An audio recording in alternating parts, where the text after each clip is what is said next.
Estamos de volta no programa Mulheres, tirando as dúvidas sobre a enxaqueca. Essa doença que afeta muitas pessoas e que dificulta a qualidade de vida. Doutora André, a gente sabe que uma das principais causas de falta ao trabalho realmente a enxaqueca, né, que reduz a concentração das pessoas, entre vários outros sintomas, né? Isso é uma coisa bem importante, tá? Porque agora até esse ano saiu um editorial numa revista importante de dor e enxaqueca, tá? Em que eles, revisando isso aí, mostraram que é a primeira causa agora de ausência, de incapacidade para o trabalho entre a idade de 15 e 50 anos, que é a idade produtiva, né? Então, isso, à medida que eles foram estudando melhor e vendo, passou de 7º para 3º lugar e agora está em 1º lugar. Meu Deus! Tá? Porque a enxaqueca não é só dor, isso que é importante, tá? A enxaqueca dá outros sintomas, de cansaço, enjoo, indisposição, vertigem, várias outras coisas. Falta de raciocínio, falta de concentração, é difícil. E uma crise de enxaqueca, às vezes, em volta de uma crise de dor, tu tem o que chama de pródromo, que é o que a pessoa sente antes, e o que a pessoa sente depois. Tem pessoas que têm um dia de dor, mas elas ficam uma semana praticamente incapacitadas, tá?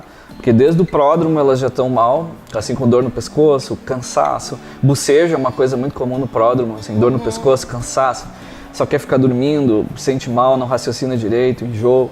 E no pós-dromo também, que depois que passa a dor, tem gente que dorme 24 horas depois que passa uma crise de dor e leva, às vezes, 2, 3 dias até voltar ao normal. Então, assim, tarefas até consideradas rotineiras, sim. pessoa fica incapacitada de realizar. Por né? isso que a gente sabe que a enxaqueca não afeta só a pessoa, afeta a família toda, os amigos, tá? Então, às vezes é a dona de casa que não consegue cuidar direito dos filhos, da família, porque está com dor, tá? Ou é o adolescente que está em casa sempre reclamando de dor, então, entre aspas, atrapalha o andamento da casa, atrapalha a mãe, atrapalha o pai, porque tem que levar no hospital, porque não consegue ir na escola, atrapalha a vida inteira. Então, às tem vezes gente... até a pessoa pode não acreditar nisso. É muito comum. É muito comum não acreditar. Isso é muito comum. Está se queixando o tempo todo. Não acreditar, acha que está fingindo, é aquela pessoa que chega no fim de semana não consegue ir passear, porque então às vezes isso cria atrito entre o casal, também acaba às vezes até se separando, porque é mais comum a mulher, né? Porque é 3 vezes mais comum. Então chega no fim de semana, programa uma viagem, chega na hora, a mulher não pode ir porque está com dor de cabeça. Quer sair para jantar, não dá porque está com enxaqueca. Ou então não consegue. Isso às vezes tem um impacto muito grande nas crianças, tá? Porque elas às vezes já têm a genética enxaquecosa e esse fato do distanciamento da mãe, tá? A mãe às vezes não consegue dar atenção, isso vai criando uma situação que a criança vai piorando, vai ficando agressiva, vai sofrendo muito por causa disso. Tanto que a gente sabe que às vezes crianças que têm enxaqueca, é muito comum que a mãe tenha também, e se a gente não consegue tratar a mãe não melhora. Tá? Porque isso afasta a mãe da criança, né? Tá? Então imagina a pessoa que está com uma crise de enxaqueca horrível e tá a criança lá pedindo coisas, tá como as crianças fazem, né? Querendo atenção e tudo. Mas mesmo isso sendo assim um período tipo no mês todo vai ser 2, 3 dias. Tem gente que tem dor todos os dias, tá? Que é a migrânia crônica e isso representa 10% da população geral. Tá? Então aqui em Nova Prata, se a gente contar 25 mil habitantes, vão ter 2.500 pessoas que fecham critérios para migrânia crônica. É que tem dor pelo menos 15 dias num mês, durante mais de 3 meses. E tem gente que tem todos os dias. Tá? A migrânia, de um modo geral, a enxaqueca, falando só em enxaqueca, né? Não nos outros tipos de dor, ela chega às vezes a 20% da população. No geral, né? Então é muito prevalente, tá? Muito prevalente. Doutor, e quando a gente costuma, às vezes, confundir cefaleia e enxaqueca? Existem vários tipos de cefaleia, né? Sim. A enxaqueca é aquele tipo de dor que se repete, tá? É uma doença, tá? E tem vários subgrupos, vários subtipos de enxaquecas, tá? O mais comum é esse que a gente chama de migrânia com aura e migrânia sem aura, são os mais comuns. Tá, o sem aura, ele só não vai ter a disfunção visual. As auras mais comuns as estrelinhas, o formigamento, às vezes dificuldade de falar, tá? Essas coisas. Sem a hora, geralmente a pessoa tem o pródromo, só se sente mal, enjoa ou não, tá? Dor no pescoço ou não, que é comum, e começa aquela dor que lateja e vai ficando mais forte, a pessoa acaba às vezes vomitando, fica enjoada, essa dor dura horas, pode durar dias, 2, 3, 4 dias em sequência, pode, tá? Existe enxaqueca sem dor? Pode existir, existe também. Existe, tá? Como funciona? Como é que eu sei se eu tenho enxaqueca? Isso é bem mais raro, tá? Por exemplo, tem pessoas que têm só aura sem enxaqueca. Volta e meia tem as luzinhas que piscam, ou a formiga à mão, vertigem, tá? E às vezes não tem dor. Às vezes numa fase da vida não tem, daqui a pouco começa a ter, tá? Isso é muito comum também em pessoas idosas que tinham enxaqueca. Depois da menopausa, a maioria das mulheres cura da enxaqueca, mas muitas continuam tendo só aura. Pelo menos uma vantagem, né? Só aura sem enxaqueca, tá? Isso existe, tá? Tem outras pessoas que têm outros sintomas, que pela idade ainda não desenvolveram a migrânia, a dor, né? Às vezes tem mulheres que, por estar usando anticoncepcional contínuo também, isso pode mascarar a dor, não ter a dor, né? Tem todos os outros sintomas e tem outros sintomas e não tem a dor. Isso tudo pode acontecer, não é o mais comum, mas acontece. São casos e casos, Essa tensão no pescoço, tá? É um sintoma muito comum de enxaqueca. Tá? Essa tensão constante no pescoço. Doutora, e assim, eu li até sobre isso, que no Brasil se estima que 56% dos pacientes, eles não procuram ajuda médica, né? Eles costumam usar analgésicos e procurar medicação sem consultar o médico. Isso é um problema. Muito normal. É um problema, tá? Porque, assim, ó, tem um outro tipo de dor de cabeça que chama cefaleia tensional, que é muito comum também, tá? Que é aquela dor no fim do dia, que as pessoas sentem um peso na cabeça, que normalmente é fraca, a dor é uma dor que não incomoda, e se a pessoa toma qualquer remédio já passa, tá? Normalmente as pessoas não procuram um médico por causa dessa dor, tá? Quando a pessoa procura um médico, geralmente é enxaqueca, tá? Até prova o contrário. Porque na real é quando tu não, se teve tu não que aguenta se mais. mobilizar para ir, em geral, é enxaqueca até que prova o contrário. Até porque a dor de cabeça é um sinal de que é um sintoma de que alguma coisa não está bem. Exatamente. O problema do excesso de medicação é um problema sério, tá? Porque para quem tem enxaqueca, tá? Principalmente porque se vende na farmácia remédios para enxaqueca que não deveriam ser vendidos, tá? Que são remédios específicos para enxaqueca, os triptanos, os derivados do ergot, que o uso crônico desses remédios pode piorar muito a enxaqueca e inclusive cronificar ela, transformar ela no que a gente chama de cefaleia crônica diária. A pessoa tem dor todos os dias, tá? Por abuso de medicação. O uso excessivo de medicação. Isso é muito bom falar, porque as pessoas se automedicam, né? Uma não levam a enxaqueca como sendo uma doença. Exatamente. Né? Outra coisa que é o hábito de todos nós se automedicarmos. Aí melhora naquele momento, aquela coisa assim temporária, e depois, isso é bem importante que frise, doutor. É o que a gente chama de cefaleia por uso excessivo de medicação, né?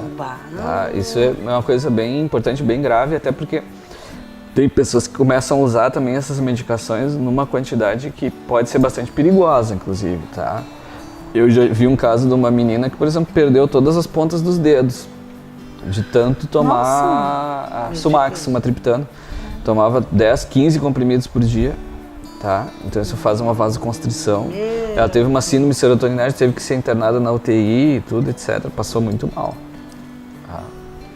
Então, a gente, e esses remédios, eles têm uma característica, todos esses triptanos ou os ergotamínicos, né, que é o Cefaliv, Cefalium, o Sumax, Naramig, essas coisas, que eles melhoram a dor no momento, mas eles diminuem o limiar para a dor. Então, se a pessoa começa a tomar todos os dias, cada vez fica mais fácil ter dor de cabeça.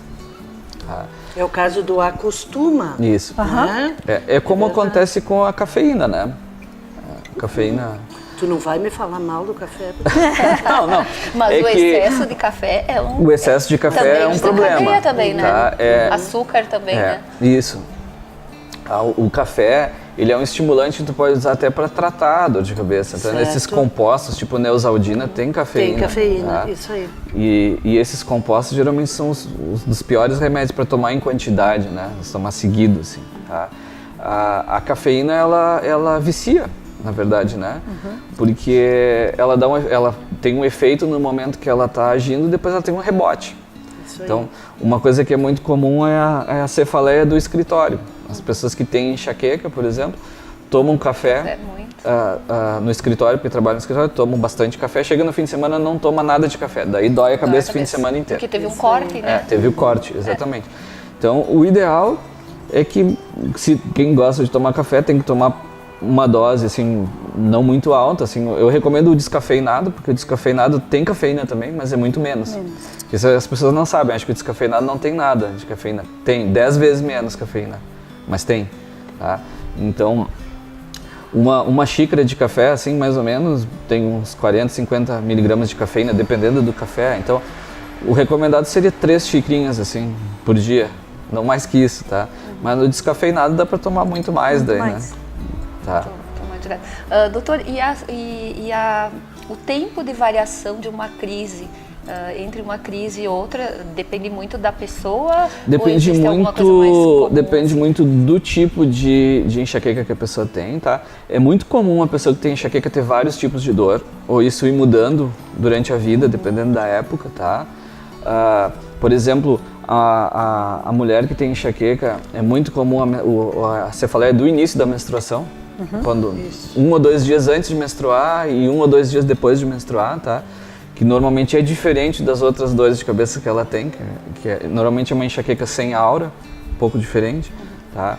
Às vezes a pessoa pode ter outros tipos de dor, pontadas também, entre as dores, ou a cefaleia tensional, tem gente que tem cefaleia tensional junto com a enxaqueca, ou a migrânia. Enxaqueca e migrânia é a mesma coisa, tá?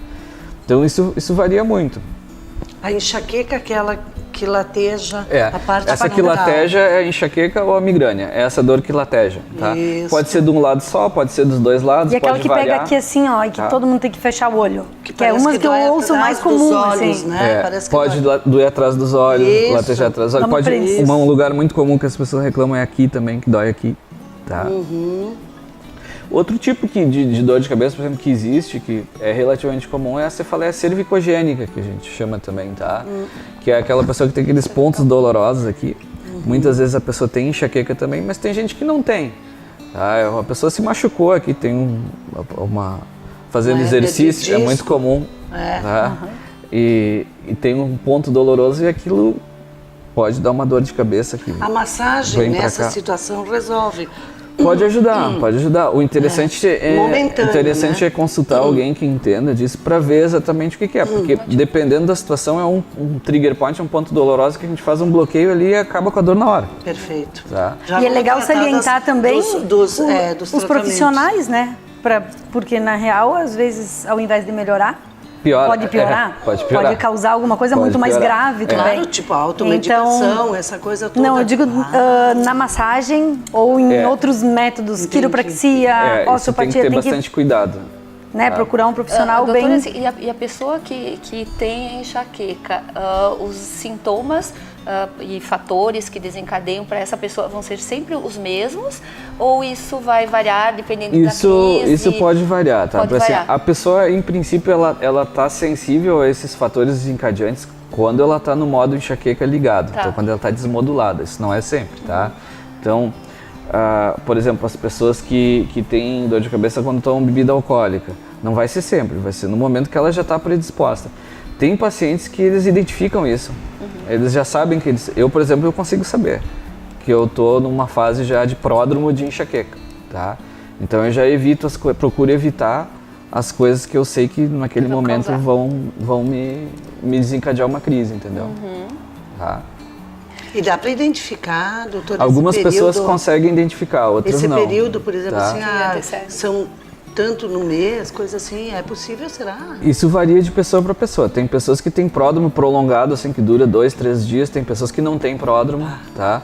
Eu, por exemplo, no meu caso, eu já uns 2 dias antes eu já começo a me sentir meio devagar, cansado, bocejando, com vontade de dormir, sem E existe sono, um tratamento que tu... dor no pescoço. Nesse período existe um tratamento para fazer nesse período. Vamos deixar para conversar sobre os tratamentos no próximo bloco e a gente vai para um intervalo agora. Fiquem conosco.